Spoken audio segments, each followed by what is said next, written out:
Nous sommes en train de la 5e bracha de la Mida, celle concernant la Tchouva. On a commencé la dernière fois en disant la fin de cette bracha. On demande à Hachem,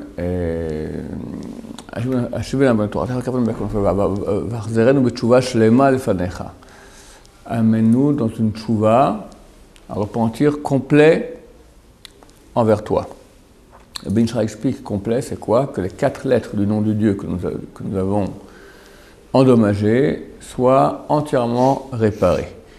Pourquoi 4? Ces 4 lettres du nom de Dieu correspondent aux 4 niveaux de gravité des péchés qu'on a capacité, Chas Shalom, de transgresser. On a commencé à expliquer déjà 2 de ces degrés. Le premier sont les lois positives, ensuite les lois négatives. Les 2 plus graves sont au 3e niveau, c'est les lois qui sont sanctionnées par le karet ou la mort du Beddin. Qu'est-ce que c'est que le karet? Le karet, c'est un retranchement de l'âme qui fait que la personne meurt à l'âge de 60 ans, et certaines fois, c'est marqué dans la Torah, karet et ari, elle meurt sans enfant. Là, je l'explique, s'il a des enfants, ben, il meurt, s'il n'a pas d'enfants, ben, il n'en aura pas. Il mourra à 60 ans sans enfant. Et le Rambam écrit que c'est la vengeance la plus dure de Dieu. Il n'y a pas de sanction plus dure que cela, le karet. Certains interdits du karet sont sanctionnés par la mort du Beddin, c'est-à-dire qu'à l'époque du temps, quand il y avait 2 témoins qui disaient à quelqu'un ne fais pas ça, car si tu le fais, tu seras puni de la peine capitale X, il y avait 4 sortes de peines capitales, on devait lui dire laquelle, il dit je sais, mais néanmoins je le fais. Juste après qu'on lui ait dit ça, alors à l'époque du temple, 2 témoins cachers allaient au temple et témoignaient, et la peine capitale a été prononcée. C'est très rare que sur le terrain ça arrivait. Il y avait un tribunal de 23 personnes qui faisaient tout, 23 juges, tout pour ne pas devoir prononcer une peine capitale. Le Talmud dit qu'un Sanhedrin, donc un tribunal rabbinique qui prononçait une peine capitale une fois tous les 70 ans, était considéré comme un Sanhedrin meurtrier.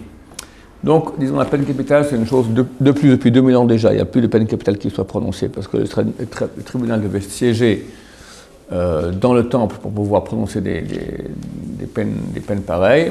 Et voyant que ça commençait à aller de plus en plus mal, plus de gens devenaient redevables de peine capitale, ils ont préféré se retirer du temple, de ne plus juger là-bas dans l'endroit qui s'appelle Ishkat Agazit. Et vu qu'ils jugeaient hors du temple, ils n'avaient plus le droit de prononcer une peine capitale. Donc ça fait plus de 2000 ans qu'il n'y a plus de peine capitale dans le peuple d'Israël. Ceci dit, contrairement au Texas par exemple, où je crois qu'il y a 4000 peines capitales qui ont été prononcées depuis les 50 dernières années, enfin, études dans tous les sens là-bas. Parce que des fois les gens voient dans la Torah, on fait ça, on est lapidé, on fait ça, bon, on nous prend pour des primitifs, l'Amérique, c'est tout beau, tout bien.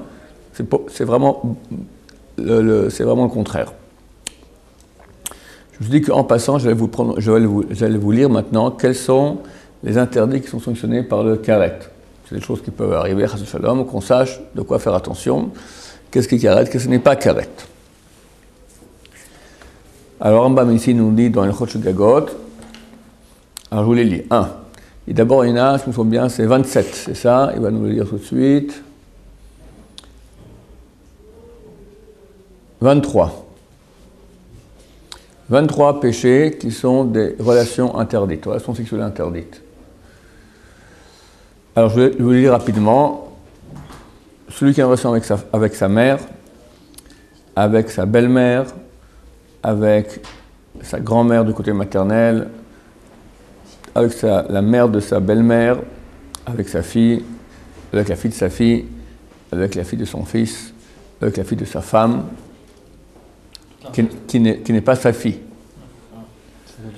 Sa belle-fille. Pas la belle-fille. La belle-fille, en français, c'est le mari de son fils. Une femme qui a eu un enfant, pas avec toi, tu te maries avec elle, et tu as une relation avec elle. Ou au contraire, tu t'es marié avec elle, après tu t'es marié avec quelqu'un d'autre, elle a eu une fille, tu as une relation avec cette fille-là. Celui qui a une relation avec la fille de sa fille, avec la fille de son fils, avec sa sœur, avec sa sœur qui est la femme qui est la fille de la femme de son père. C'est ta sœur par ton père, pas par ta mère.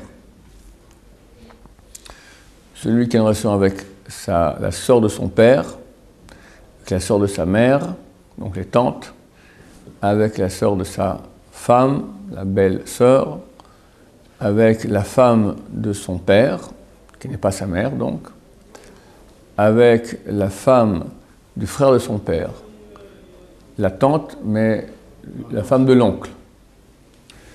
Ensuite, celui qui est en relation avec la femme de son fils, donc la belle-fille, avec la femme de son frère, avec une femme mariée. La femme de son frère, parce que c'est pour le hiboum, c'est ça, non? Une fois que le frère est mort, sans enfant. Si on a doute, on ne fait pas. Relation avec une femme mariée. Relation avec une femme nida. En parenthèse, les gens croient qu'une femme nida, c'est quand elle a sa menstruation. C'est faux. Une femme qui a sa menstruation une fois dans sa vie, elle est nida toute sa vie, tant qu'elle n'a pas fait le processus qui aboutit au mikvé. Si mon frère divorce de sa femme, j'ai pas le droit de me marier avec elle. Ils sont corrects. Elle est interdite. Oui, absolument. Celui qui est en relation avec un homme, en relation avec son père, donc on peut avoir des fois deux interdits carrés. Une femme mariée, par exemple la femme de son fils, tu es en relation avec elle, alors c'est et en tant que femme mariée et en tant que femme de son fils. Relation avec son père, relation avec un homme, relation avec le frère de son père, donc son oncle, relation avec un animal, que ce soit un homme ou une femme, donc un mâle ou une femelle animale. Voilà, 23 interdits, plus encore 17 autres qui ne concernent pas les interdits sexuels. La Vodazara, donner de sa descendance au Molech, c'est un truc qui n'est plus actuel, c'était une Vodazara qui existait en ce temps-là. Les prêtres du Moloch, d'accord, en français, le Molech, prenaient faisaient deux feux, et passaient entre les deux feux des enfants. C'est une sorte de service d'Avodazara, donc d'idolâtrie qu'on ne fait pas, qu'on n'a pas le droit de faire. Baal Ov. Baal Ov. C'est Baal-Péor? Non. Baal Ov, c'est médium. C'est en relation avec un mort. Si c'est du faux, par exemple, je fais ça. C'est du cinéma. Ouais, du cinéma. Non, c'est pas. C'est un autre interdit, du mensonge. Du nevada, ce que tu veux. On parle du vrai médium qui Voilà. a une vraie relation avec le Voilà. Idooni, c'est une chose qu'on ne connaît plus aujourd'hui. C'est un certain os d'un animal qui s'appelle Yadoa, qu'on mettait dans la bouche et commençait à parler. Il y a dans les anciennes bandes dessinées vieilles, on voit des. Je crois que c'était pas Gargamel, le magicien des Schtroumpfs, non. Sinon, dans les autres bandes dessinées comme ça, il y a encore ce truc qui. On prend un certain os qu'on mettait dans la bouche et il se mettait à parler, cet os-là. Chilou Shabbat, transgresser le Shabbat. Transgresser Yom Kippour, enfin Melacha Yom Kippour. Manger ou boire à Yom Kippour. Manger du notar. Notar, c'est un sacrifice. Tous les sacrifices, il y a deux sortes de sacrifices. Un sacrifice qu'on doit manger jusqu'au lendemain matin, et un autre qu'on peut manger jusqu'au lendemain soir. Une fois que la période est passée et qu'il y a encore de la chair du sacrifice, cette chair-là s'appelle notar. En manger, elle est sanctionnée par le karet. Manger du chametz à Pesach, manger du chalev. Ce sont certaines graisses animales, principalement dans la partie arrière de l'animal. C'est pour ça qu'on ne mange pas d'habitude les parties arrière, parce que c'est dur de reconnaître toutes ces sortes de graisses. Le sang. Le sang, c'est seulement le sang dans lequel... Enfin, on n'a pas le droit de boire du sang, de manger du sang, peu importe. Tous les sangs sont interdits. Mais interdit qui est sanctionné par le karet, un sang qui est sanctionné par le karet, c'est celui par lequel l'âme sort. C'est quel sang? Quand on est à la gorge d'animal, au début il y a quelques gouttes qui sortent, après il y a un jet, ça commence à couler comme un tuyau bien fourni, rouge.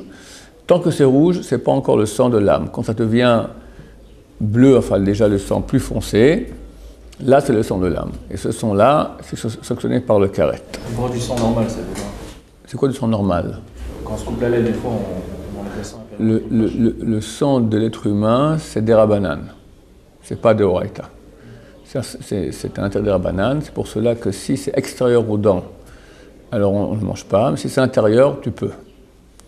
Tu es croqué dans une pomme, puis tu vois, tu as les gencives un peu sensibles, et puis tu vois, tout coup, tu as des traces de sang sur la pomme. Ça, il faut nettoyer, tu ne peux pas le manger. Mais ce que tu as dans la bouche déjà, c'est à l'intérieur des dents, tu peux avaler sans problème.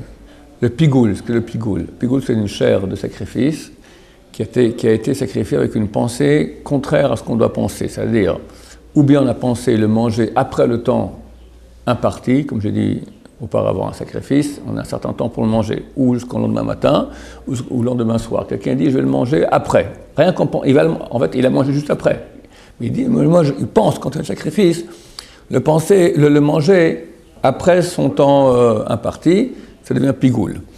Ou bien, quand il égorge, il pense le manger hors des parties imparties, parce que pour ne pas le manger n'importe où.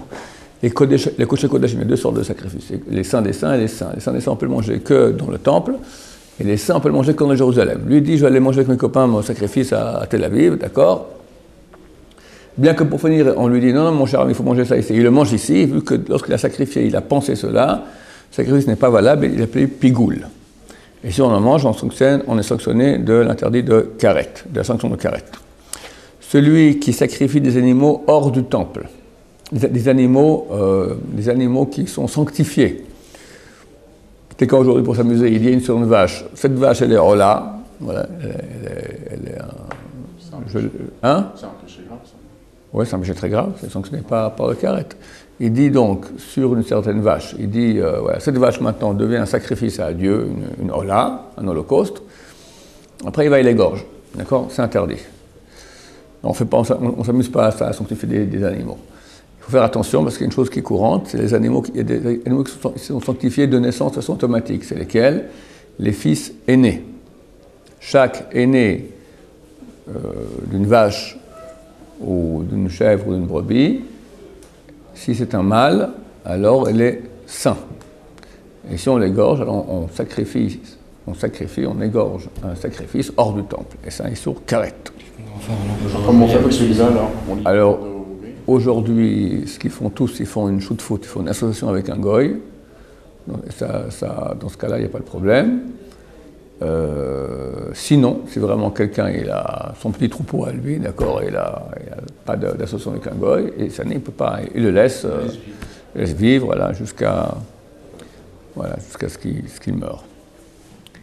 S'il reçoit un défaut, tout un traité de Bechorot qui parle des aînés, d'accord, à l'époque, celui qui avait un aîné était très, très, très embêté, parce qu'il faut le nourrir toute sa vie, et puis ça te casse les pieds. Alors qu'est-ce qu'on fait s'il reçoit un défaut qui le rend impropre au sacrifice?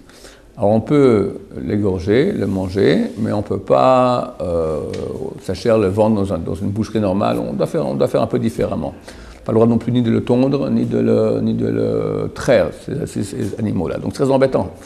Alors que faisaient on devait le garder avec nous, je crois, 1 mois ou 3 mois, après le donner aux Kohen. Les Kohanim, qui avaient comme ça des bêtes, ça les embêtait, d'accord. Qu'est-ce qu'ils faisaient? Ils s'arrangeaient pour qu'ils aient un défaut. Par exemple, si la lèvre fendue devient impropre au temple, ils pouvaient le manger. Alors qu'est-ce qu'ils faisaient? Très souvent, ils mettaient un bon plat comme ça à côté d'un fil barbelé, enfin d'un buisson avec des... Non, on n'a pas le droit de faire ça, justement. Mais c'est parce que les Kohanim étaient suspectés de faire des choses pareilles. On n'a pas le droit de faire un moum, de faire un défaut dans une bête qui est sainte. Mais néanmoins, ils étaient suspectés de cela. Si tout seul se les fait, alors, Baruch Hashem. Celui qui, pas sacrifie donc, qui égorge, mais qui brûle sur un autel, hors du temple, un sacrifice. D'accord? Il dit, voilà, moi je fais maintenant un sacrifice à Dieu. Il égorge, il fait un interdit. Et ce copain va et le brûle sur un autel. Il a fait, bon, on fait un autel à Dieu, comme ça, c'est aussi sur karet. Celui qui fait l'huile d'onction. Il y a une huile d'onction avec laquelle on oint les rois d'Israël et les Kohanim Gdolim, les grands prêtres, n'a pas le droit de la faire. Celui qui en fait, c'est Issour Karet. On n'a pas, pardon, dans la Torah c'est marqué là exactement comment on l'a fait. Genre, ceux qui ont vraiment besoin pour faire... Ah ouais, alors ce que je veux dire, c'est si on l'a fait pour l'utiliser à une fin pas véritable. Ça, on n'a pas le droit. Si maintenant le Mashiach vient, alors ça on peut le faire, il n'y a aucun problème. celui qui fait la Ktoret, et celui qui s'enduit de l'huile d'onction. On parle de celle qu'a fait Moshe Rabbeinu. Pour trouver la petite fiole, elle est quelque part cachée, ça a l'air sympa, hop, il en met sur lui-même, c'est Issour Karet. En tout, 43 interdits sanctionnés par le Karet, messieurs. Que Dieu nous en préserve, on est propre là-bas. Alors, si on a péché, et on veut réparer un Karet, qu'est-ce qu'il faut? Là, il faut déjà 3 choses. La Tchouva suspend, Yom Kippour suspend, ce qui expie totalement, c'est les souffrances. Souffrance. Maintenant, quelle souffrance? C'est pas écrit lesquelles, Dieu jugera. La Gemara dit ça peut être simplement mettre la main dans sa poche pour charger 2 pièces. Tu n'en trouves qu'une, tu dois remettre ta main dans ta poche, tu imagines la souffrance.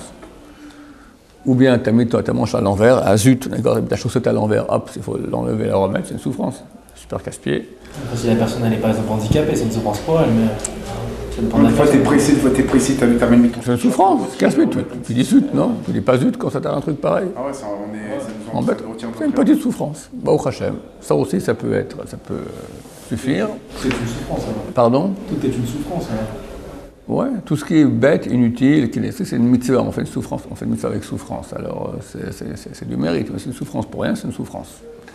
Ou bien, chasé shalom, toute autre souffrance terrible, d'accord, une chimiothérapie et autres, Dieu nous en préserve. Il y a un palliatif à la souffrance. D'abord, il y a une chose qui empêche la souffrance de venir, c'est la tzedaka. Quand on a de l'argent de tzedaka, ça empêche la souffrance de venir. Ce n'est pas à la place, c'est-à-dire que tu auras toujours une dette de souffrance que tu payeras ou ici ou là-bas. Mais en tout cas, ça retarde. La souffrance, c'est la tzedaka. Il y a un palliatif, c'est une chose qui est à la place des souffrances, étude de Torah. Étude de Torah est la seule chose qui peut purifier et réparer un péché à la place des souffrances. Parce que si les gens viennent nous voir maintenant avec des péchés graves, nous disent voilà, j'ai péché, j'ai fait ci et ça, qu'est-ce que je dois faire pour réparer? Ben Mari a donné des séries de jeûnes à faire en fonction d'un péché, en fonction des noms de Dieu qui ont été endommagés. Par exemple, quelqu'un qui se met en colère, il doit jeûner 151 fois de suite. Il mange le soir. Il mange le soir, il mange le soir. Parce qu'il y avait dit une fois dans un cours qu'on pouvait quand même s'arranger sur les 150. Enfin, On peut jeûner, il y en a qui permettent de jeûner une fois en payant tzedaka l'argent que ça nous aurait coûté de manger pendant 151 jours. Zeral Batala, seulement 120 volontaires, 84. Relation avec une femme Nida, 82. Relation avec une femme non juive, 216. Relation avec une femme mariée, 325. Voilà. Sur le Shabbat, je crois que c'est dans les 400, quelque chose comme ça. Bon.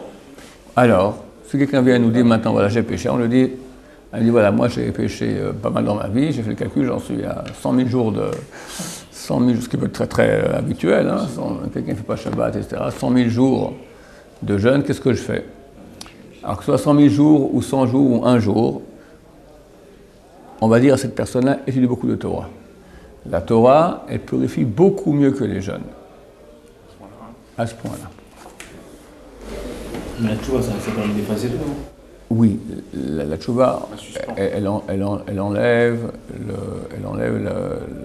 le péché, mais elle ne répare pas. C'est un statut de sadique de nouveau, mais ce n'est pas réparé. Il y en a qui disent, un avis qui dit que si c'est une tchouva qui fait avec amour de Dieu, alors ça répare aussi, ça répare tout. Pas clair. En tout cas, la meilleure chose, de toute façon, même pour un Baal Tchouva, sur la peine d'étudier beaucoup de Torah, non seulement c'est une mission en soi énorme, plus que tout, mais on voit que c'est ce qui répare le plus. Il n'y a aucune chose qui peut réparer autant que l'étude de Torah. Bien sûr, assidu, même quand on est fatigué, même quand c'est... Voilà, ça c'est une étude de Torah qui répare beaucoup. Bezrat Hashem. Donc ça c'est le 3e niveau. Il y a encore 2 péchés qui sont sanctionnés par le Karet, dont le Rambam n'a pas parlé. Il a parlé que ceux qui sont issus d'une loi négative, on a trouvé une loi négative, un ne pas, alors il y a ces 43 interdits qui sont sanctionnés par le Karet. Il y en a encore 2 qui sont issus d'une loi positive. On n'a pas fait une loi positive. Un, la Brit Mila. Quelqu'un qui n'a pas fait la Brit Mila, tant qu'il ne fait pas la Brit Mila, il est en situation de Karet. Un avis qui dit que s'il meurt sans refaire la Brit Mila, les 2 avis existent. Le 2e loi positive, c'est le Korban Pessah, le sacrifice pascal. Lorsque le temple a été construit, il fallait l'amener le 14 du mois de Nissan. Si on avait raté, on était impur, on était loin, on a un sursis, c'est le 14 du mois de Iyar, Pessah Sheni. Mais si dans les deux cas, on aurait pu et on ne l'a pas fait, alors on est sanctionné par le karet, Dieu nous en protège. Voilà, ça c'est les Issour karet, dont quelques-uns seront sanctionnés par la mort du Bédine, quelques-uns d'autres ne le sont pas. Par exemple, une relation avec sa mère, c'est sanctionné par la mort du Bédine. Une relation avec sa sœur, c'est pas sanctionné par la mort du Bédine. D'accord ? Tout dépend quel. Ensuite, quatrième niveau, le plus grave de tout, Chilul Hashem. Chilul Hashem, profaner le nom de Dieu. Comment on fait ça ? Je ne vais pas rentrer dans tous les détails maintenant. Il y a 3 sortes de profanation du nom de Dieu. C'est pas karet. C'est pas karet. C'est plus au niveau de la réparation, c'est plus dur. Parce que et Yom Kippour, et la tchouva, et les souffrances ne suffisent pas, il faut la mort. Et d'après un avis, on peut faire la tchouva du contrepoids, faire du kiddush Hashem. Sanctifier le nom de Dieu beaucoup, ça répare si on aurait... Ça arrive d'insulter le bon Dieu, Ça arrive des fois d'insulter le bon Dieu. Pas d'insulter, insulter c'est extrêmement grave. Insulter, c'est mort du Beddin, c'est une loi, c'est sanction de mort sans carette, hein. C'est une peine capitale. Il ne faut pas d'insulter. Je parle maintenant de profaner. C'est quoi profaner le nom de Dieu ? Il y a 3 sortes de façons de profaner le nom de Dieu. Une, dans les cas, je ne vais pas maintenant les citer, mais dans les cas où, d'après la Torah, on doit préférer mourir plutôt que transgresser un péché, et on a transgressé le péché, et on n'est pas mort, alors on a profané le nom de Dieu. Si quelqu'un nous dit par exemple, fais une bise à ta fiancée, on est le jour du mariage, mais il n'a pas encore ta femme une demi-heure avant, ou je te tire une balle dans la tête. Il faut dire tu tires. Même aujourd'hui, là, cette heure-là, quelqu'un vient de nous dire ça. Ouais. C'est un peu tôt aujourd'hui pour se marier à 9h. Disons. Non, c'est-à-dire qu'en vraiment que tu représentes quelqu'un en train de se marier, on vient nous dire ça là aujourd'hui en 2015, il dit faites ce que vous voulez, moi bien je sûr. suis cachère. Bien sûr. Il préfère se faire tuer. Alors s'il a fait la bise, il n'a pas transgressé l'interdit grave de faire la bise à sa femme, à sa fiancée, parce qu'il était anous, parce qu'il a fait malgré lui, on l'a obligé. Mais il a transgressé l'interdit grave de Chilul Hashem. Il aurait dû préférer se faire tuer plutôt que de transgresser ce péché-là. Si maintenant on dit oui, mais le mec il change d'avis. Genre on dit tire, et après il fait bon, ok, je tire pas. Alors. Ah, c'est bien. Alors, tu as fait la mitzvah et tu as gagné la vie en plus. Voilà. Ça ne veut pas dire que la Kiddush Hashem a été refusée dans ces cas-là ? Je pense pas. Tu n'auras pas le mérite d'être mort à Kiddush Hashem. Mais tu auras fait la mitzvah de Kiddush Hashem, c'est clair. On doit se poser des questions. C'est-à-dire le mérite de mourir à Kiddush Hashem. Hein ? On a pas eu le mérite de mourir à Kiddush Hashem. Oui, mais tu as le mérite de faire la grande mitzvah de Kiddush Hashem quand même. Dieu, il a préféré une fois, ça arrive une fois dans la Shoah, un type, il était dans une usine comme ça, il y avait des grandes scies circulaires, puis il travaillait pour les nazis, puis un jour un officier s'est énervé, il dit bon, maintenant je vais te tuer maintenant. Il a posé sur le truc avec la grande scie comme ça qu'elle le coupait en deux. Il a vu, le type il était tout à coup en situation de bonheur extraordinaire qu'il allait faire la grande mitzvah de Kiddush Hashem. L'officier nazi le voit comme ça. Ah, tu crois que je vais faire ce plaisir ? Allez, dégage. D'accord ? Et il n'a pas eu la chance de mourir à Kiddush Hashem, comme tu dis. Bon, mais il a continué à vivre, il a pu nous raconter cette histoire-là. Donc, ça, c'est une des 3 façons de faire du Chilul Hashem. Quand on meurt dans les cas, on aurait dû, quand on continue à vivre dans les cas, on aurait dû accepter de mourir. On aurait dû accepter de mourir. C'est compliqué tous les cas, je ne vais pas rentrer maintenant dans le détail, j'ai fait des cours sur le sujet, on pourra les consulter à l'occasion. Deuxième cas, c'est si on fait une action contraire au désir de Dieu, un péché, sans être poussé par une envie physique de le faire. Ça veut dire par exemple, j'ai maintenant devant moi 2 steaks, un kasher, un taref. Les 2 sont le même prix, les 2 sont tout aussi bons. Et moi, je dis ces histoires-là de kasher, j'en ai rien à faire, je prends ce qui me plaît, et on prend le taref. C'est encore plus grave. Ça veut dire que pour nous, la parole de Dieu n'a aucune valeur. C'est ça, profaner le nom de Dieu. Même donc tout seul dans sa chambre, quelqu'un qui fait un péché alors qu'il n'est pas poussé par une envie physique de le faire, c'est le Chilul Hashem. Troisième cas, quand on fera une chose en public, qui est contraire à la Torah, au contraire aux mœurs de l'endroit dans lequel on est. Alors, c'est 2 choses différentes. Hein. Ou bien une chose qui est contraire aux mœurs dans l'endroit où on est, mais qui n'est pas contraire à la Torah. Par exemple, s'il y a des mœurs, par exemple, de ne pas le mettre le doigt dans le nez, d'accord? Et toi, tu vas devant les gens, tu fais comme ça, tu commences à te curer le nez, et les gens te disent, regardez-moi, ce religieux mal poli, tu as fait du Chilul Hashem.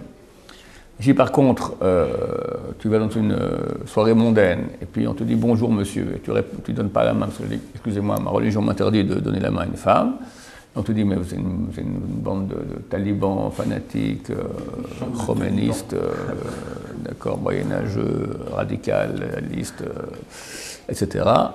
Là on a fait du Kiddush Hashem, parce qu'on a agi d'après la Torah. Ce que je dis maintenant, que si on fait une chose qui est contraire aux mœurs de l'endroit, c'est considéré comme Chilul Hashem, c'est pas une chose qui est contraire à la Torah, c'est une chose que la Torah n'interdit pas de ne pas se mettre les doigts dans le nez, d'accord?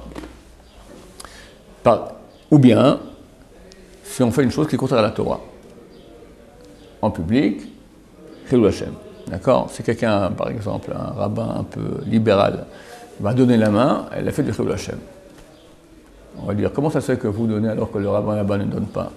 Bon, moi je suis plus moderne, d'accord, je suis plus ouvert d'esprit, d'accord. Elle a fait du Chilul Hashem, il a transgressé le nom, il a profané le nom de Dieu qui est interdit de faire cela.